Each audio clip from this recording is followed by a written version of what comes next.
wuxuu ka soo muuqday isagoo ilmeynaya aadna kaga hadlay cunsuriyadda loo geystay laacibka Real Madrid Vinicius xulkiisa Brazil ayuu u ciyaar 2 kulan saaxiibtinimo ugu dambeysay. Anigoo raacayno horyaaladii kubadda cagta ugu caansan, waxaan dib u eegis ku samayn doonaa dhacdooyinkii ugu caansanaa ee dhacay. Bunbuuninna maaha sheekadu, fadeexadda cunsuriyadda ayaa mid soo bilaabatay qarnigii 20aad. Horyaalada Spain, Ingiriiska, Faransiiska, Talyaaniga ma jiraan ciyaartooy hore oo sidoo kale ku dhacday la kulmay cunsuriyad markii la eego kubadda cagta. Way jiraan ciyaartooy aad u tiro badan. Min horyaal ayaan u istaagi doonaa ama horyaal walba ayaan fiirin doonaa waxyaabihii ka dhacay cunsuriyadda ugu waaweynaa kubadda cagta sanadihii ugu dambeeyay. Vinicius waa kii ugu dambeeyay cunsuriyad la kulma ama ka hadla hadalka cunsuriyadda ama ereyga cunsuriyadda uu ku tilmaamay inay tahay waqtigan mid dhinac walba ka taagan, kubadda cagtana mar walba ku soo laalaabato aan waxba laga dhihin. Horyaalka La Liga, horyaalka Spain ayaa inta badan waxa ka dhacay dhacdooyin isirnacayb fadeexad dhowr ah 10 sano la soo dhaafay. Xidiga badan ayaa ka cawday ay ka mid ahaayeen Samuel Eto'o, laacibka hore Cameroon iyo Barcelona. Vinicius wuxuu ku tilmaamay horyaalka Spain inuu yahay mid xiriir la leh cunsuriyadda, uu kafaalo qaaday xiriir ka u arka xaaladan mid caadi ah. Wiilka Brazil ayaa la kulmay dhowr xaaladood cunsuriyad ah ka hor dhacday kulankii Valencia taa oo ka horeysay natiijada bishii Janaayo la soo dhaafay. Caruusada xiran shaar Vini ah oo dhulka ka laalaada bundada caasimadda, gaar ahaan caasimadda Madrid. Neymar Jr. dhacdan oo kale, dowladda Brazil ayaa faragelisay. Neymar ayaa 2020 ka dacwooday tacaddi cunsurinimo oo ku sheegay ama lagu tilmaamay daanyeer. Spanish Alvaro Gonzalez ayaa xidiga Brazil kula ciyaaraya Barcelona, laacibkaasi iska hortageen. Ninka kale ee la kulmay cunsuriyadda waa Mukhtar Diakhabi. Abriil 2021 xidigan oo ciyaaraya kooxda Valencia ayaa lagu eedeeyay ama lagu tilmaamay inuu yahay nin madow ah. Ninka xifiltamaana gaadhiska San Juan Gala inuu ku qeyliyay aflagaado cunsuri ah.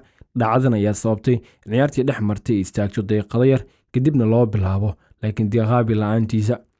Ninka kale waa Inaki Williams, heerse cunsuri ah oo ka dhana Ghanaian William ciyaaraanka Atletico Bilbao. Janaayo 2020 ayaa ka dambeysay bilowga dacwadii ugu horeysay dambiyada naceebka ee kubadda cagta Spain, iyadoo hal taageer lagu soo kiiska welina baaritaan ku socdo.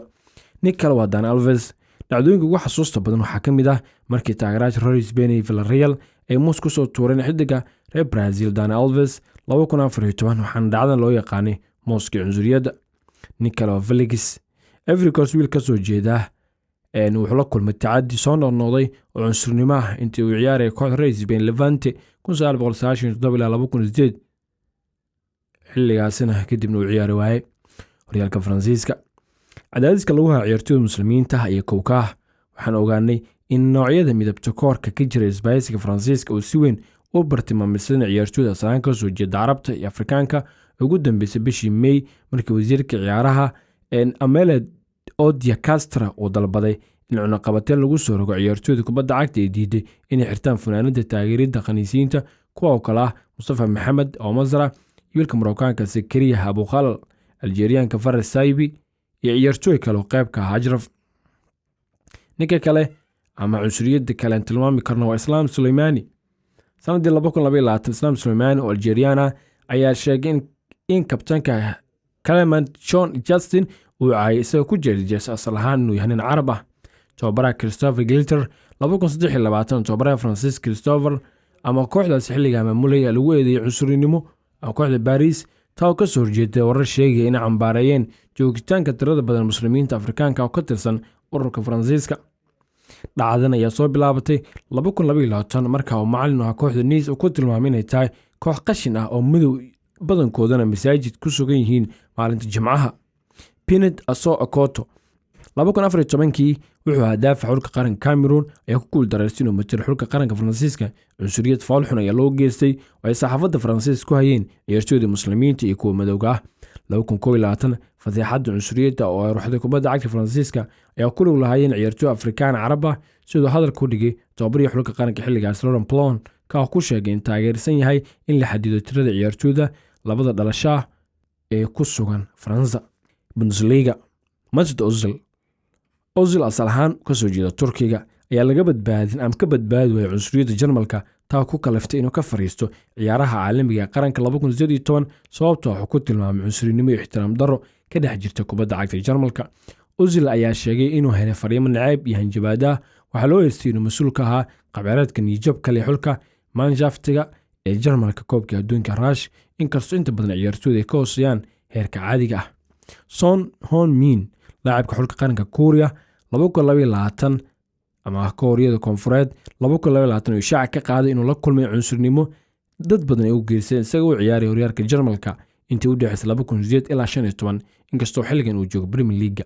markan horyaalka Premier League Ivan Toney Ingiriis ahaan ayaa loo geystay tiro fariimo cunsuri ah oo baraha bulshada bishii Febraayo 2023 sanad ka hor. isla ciyaaryahanka ayaa ahaa bartilmaameed cunsuriyeed intii lagu guda jiray ciyaar la ciyaarayay laakiin waqtigaas waxay saameysay xiddiga cunsuriyadda loo geystay qoyskiisa.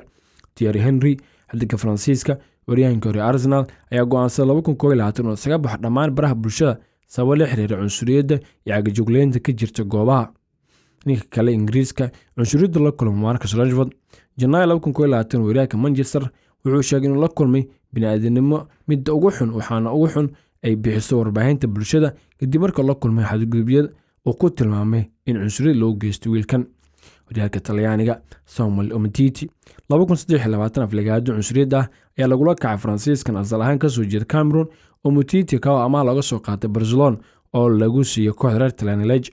wargeysyada Yurub ayaa sheegay in markii ciyaartu dhamaato garoon ka baxay isagoo ilmeynaya kadib markii isaga saaxiibadiis Lemek Banda iyo Zambia la dhibaatoodeen heeso cunsuri ah ay ku dhawaaqayeen taageerayaasha kooxda Lazio. nin kale waa Mario Balotelli ayaa ahaa ciyaaryahankii ugu horeeyay madow ah ee ku biiray xulka qaranka Talyaaniga 2010 waxaana tusaale u ah cunsuriyadda taageerayaasha.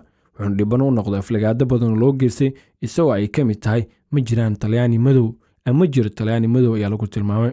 Balotelli ayaa kooxda ka tegin isagoo la kulmin dhacdooyin badan cunsurnimo ah ay ku jiraan qaar ka mid ah taageerayaasha ku qeylinayay daanyeerka iyo heeso cunsuriyada oo ka dhanaa isagii intii lagu guda jiray xilliga uu ciyaaraya kooxda Nice horyaalka Faransiiska. Lukaku Abriil la soo dhaafay Lukaku oo madow u dhashay Belgium kana tirsanaa kooxda Inter Milan iyo aflagaado cunsuriyada kula kulmay taageerayaasha Juventus balse waa laga saaray kadib markii aflagaadada uga jawaabay farta oo afka saaray kana dalbaday iska aamusaan kadibna uu muran dhex maray ciyaartooyda taa ku celinaysa wixii ka dhacay Souley Ghana ee ku saabsan ama Souley Ali Muntari 2017.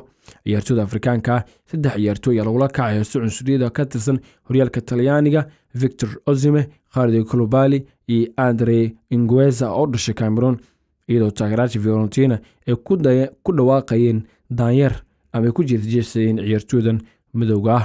kicitaankan dhibaatadan aadka u fogaatay cunsuriyadda falanqaynta tacliimeed ee dhacdan Jamal Nazir oo ah professor akhlaaqda ama fasalada akhlaaqda ka dhigay jaamacadda Sabahaddin hogaamiyihii hore ee Turkiga ayaa jasiiraddan u sheegay cunsuriyadda ka jirta garoomada Yurub ay tahay natiijo dabiici ah oo ka dhalatay kor u kaca xuquuqda xad-dhaafka ee ka dhanka siyaasadda in ka badan hal wadan.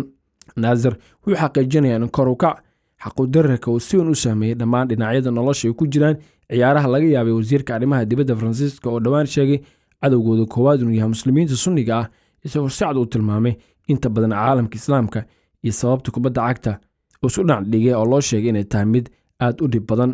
dadka Afrikaanka ah muslimiinta iyo guud ahaan dadka madowga ah ayaa inta badan dhibanayaal u ah cunsuriyadda ka jirta garoomada Yurub waxaana Pazer Warrington ku macneeyay isagoo sheegay in fanaanka indhala'aanta ah ee dhaqanka aan gambashada lahayn ee taageerayaasha qaar ay ka dhigayso in ciyaartooydan ay ku eegaan niyad sami iyo xamaasad waxaana si dhaqsi ah ugu qeexaan ereyada ugu xun sabab la'aan waxay ka badbaadaan ciqaabta ka hortagga ee jirin hadda waxaa la heli karaa keliya garoomada Ingiriiska. Nasir wuxuu ku nuuxnuuxsaday in arrimuhu caadi noqdaan si aan u dhicin masiibooyin kale cunsuriyadda heer sarena waa inuu ahaado mid ku dhisan karti iyo xirfad aan ku lug lahayn diin isir iyo midab. kubadda cagta ay noqoto ciyaar nadiif ah oo ka fog xamaasad iyo diin xagjirnimo nooc kasta ay tahay. horyaalka Ingiriiska ayaa lagu tilmaamaa midka ugu yar ee cunsuriyadda ka dhacdo ama cunsuriyad lagu sameeyo ciyaartooyda maadaama ay yihiin kuwo ganaax adag duldhiga qof walba oo lagu arko inuu sameeyo fal cunsurinimo. dhammaan sheekooyinkan aan ka soo qaadan horyaalada kala duwan aan kaga hadlaynay cunsuriyadda waxyaabihii ugu waaweynaa ee ka soo dhacay garoomada ugu waaweyn kubadda cagta ee ciyaartooyda loo geystay in la cunsuriyeeyay iyagoo u ciyaaraya kooxooda. adiga midda kuugu la yaab badneed dhammaan ciyaartooydan ka soo sheekeen?